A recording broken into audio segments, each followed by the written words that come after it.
A great welcome, dear guests of the spiritual channel on YouTube with Gnosis and EB. And welcome to the 7th sequence of this series of videos. It is titled 007 Dimensions. And that is our topic here to be treated. So we start right away with it. What the term dimensions says, one learns this mostly already everywhere in the world in the school. Dimensions are therefore expansions of something. Expansions are possible only in a spatio-temporal and accordingly concrete world. In space-time-less non-objectivity, there can be no dimensions, simply because for them, space and time are required. We know 3 spatial expansions, in accordance with geometry. These are known: length, width, and height. They define a corresponding 3-dimensional spatial body. And because every body needs time for its origin, there is the added time as 4th and final dimension. In this way, a 4-dimensional spatio-temporal body arises in space and time. The temporality, as the 4th dimension of the 3-dimensional spatial body, appears with its changes. So, this body can grow at running processes on him, or shrink, or change in its structure, and so on. With the time, which is a change, and defines a change, all dimensional bodies also change. So it is with ourselves too, EB.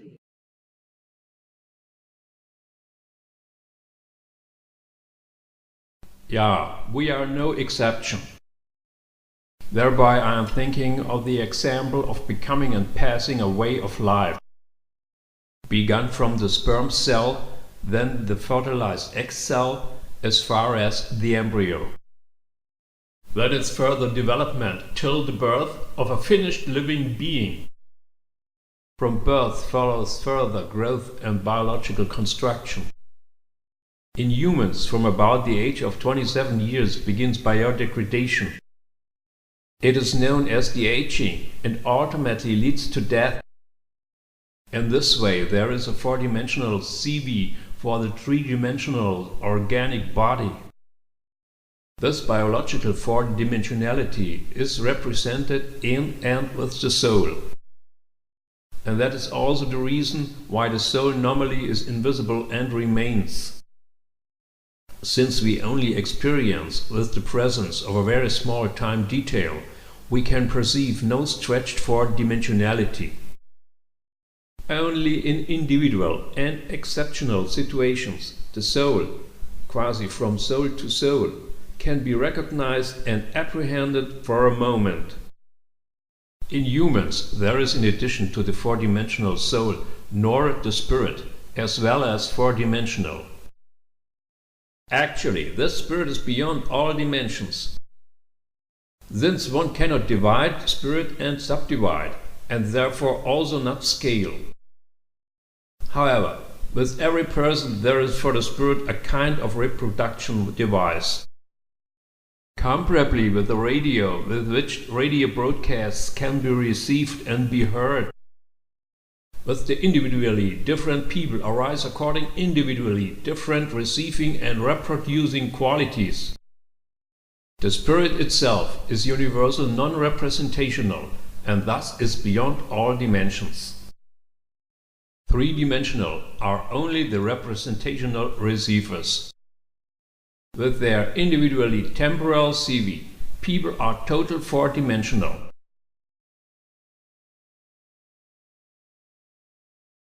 EB, in your universe book, you speak also of personal dimensions. As I understand it, it is about a participation in the universal person. The thesis here is simplified, that in the world the final causer of the world produces in himself spiritually. With the inclusion of the time, this does the world causer, as well as the world itself, 4-dimensionally. The final causer or author of the world thereby represents a 4-dimensional universal person. Unlike him, all men possess only one single personal dimension. This would let the difference of world causer and normal person become clear. and it would be dependent on the number of personal dimensions, whether, and to what extent, the individual can have influence on its fate in the world. E.B., you say further that in humans a dimensional gain was possible only through contact with the universal person. For our audience asked, why is all this so?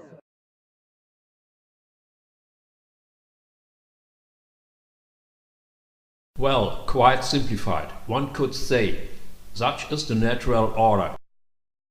And how it is, this arises completely generally from the biological evolution of this planet.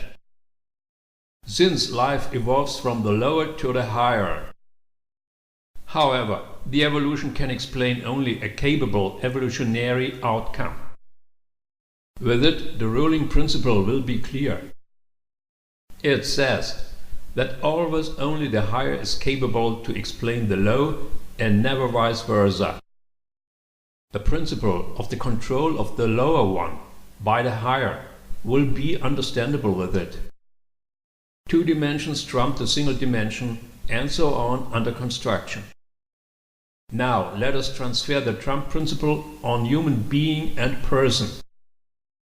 Visualize, the monkey needs a gene exchange to become human or to be. From this it is clear that the one-dimensional person, each other personal dimension, can only get through the four-dimensional universal person.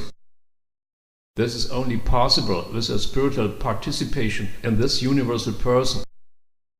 But it is to be got not unconditionally, but requires spiritual self-sacrifice. Since the principle goes something like, give away what you have so you get more than you had before. This is generally in the world and every day certainly not so. But with the universal person, that functions exclusively only in this way, gnosis. One must believe this for the first time, E.B. And for a checkup of this, it needs that individual risk tolerance. But enough of that. Our subject here is not the personal dimensions, but of the being in general. And there the question arises, where from, actually, the dimensions come, and why these are just four. So, four proven record empirically, and clearly recognizable real dimensions. In contrast, the constructed more dimensions of the string theories lacks the spatio-temporal detectability. The fact that they are pure mental construct, without real basis, has been demonstrated by you in the Universe book with convincing logic. Because there is described how the dimensions became established, and that they originated constructive. After the triangle pyramid, no spatial extension is more possible. With other dimensions, there would be only differently shaped spatial bodies. Without the three-dimensional space would there change. In the shape of the ball, the space bodies would find their dimensional conclusion. Starting from the Big Bang, needs in cosmic evolution just everything its time for its development. Specifically, the three-dimensional bodies, which exist with their origin time four-dimensional. Space and time are connected on closest with each other, the so-called space-time. And dimensions are in principle extensions to the bigger. This is completely plausibly, if going out from the dimensionless point, with every dimension a space gain is produced. However, four dimensions represent the upper limit, because the space cannot be further increased, with every further added next dimension. More dimensions change only the shape of the celestial bodies, present in the space up to the ball. The ball represents therefore, in the dimensions, the formal limit. Is that the reason why in the cosmos the spherical shape is to be found so frequently, E.B.?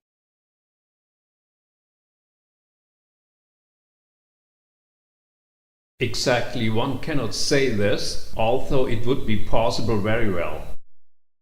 More likely are there already the force effects. But with regard to the gravity, cosmology assumes a space-time curvature. This space-time curvature one imagines as enveloping the object orbit. Now, if this orbit exists on all sides, then this results in a spherical shape. We have several possibilities which contribute in the cosmos to the accruement of the spherical shape. Besides, the mass of the celestial objects plays an important role too. It has been calculated how much mass must have a celestial object so that it can take on a spherical shape. For the cosmos itself, there are many ways of thinking what form it might have. From my logic, I personally see the cosmos spherical. For if a dimensionless world point expands uniformly in all directions, thus taking space-time, then this can only be spherical. That in the expansion of the universe one side or direction of extension predominance has, to my knowledge, was still nowhere said. If a side or direction had predominance in the expansion, however, there could be the spherical shape distorting distortions.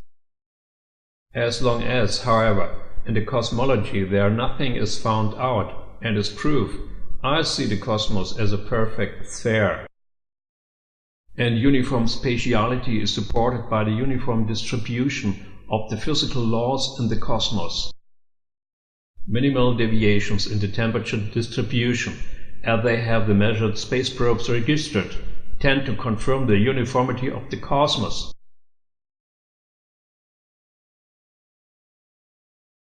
Absolutely clear, EB.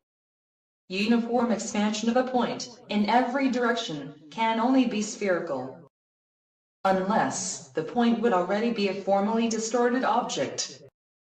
But this cannot be with space-timelessness, which at the same time must be also formlessness. So, if with the expansion into space and time a form appears, then with equably force active on the point, this point must become spherical. This is also my logic, with which we would agree.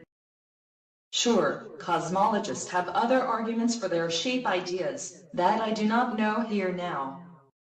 But, if our basic assumptions are correct, then is correct our logic too. We all are united definitely in the fact that the universe is beyond all image dimensions, in its still growing gigantic dimensions. But with it we come at the end of our dialogue from universe and system. And so we say goodbye from the 007 dimension sequence. We would be very pleased if the video series would find your favor.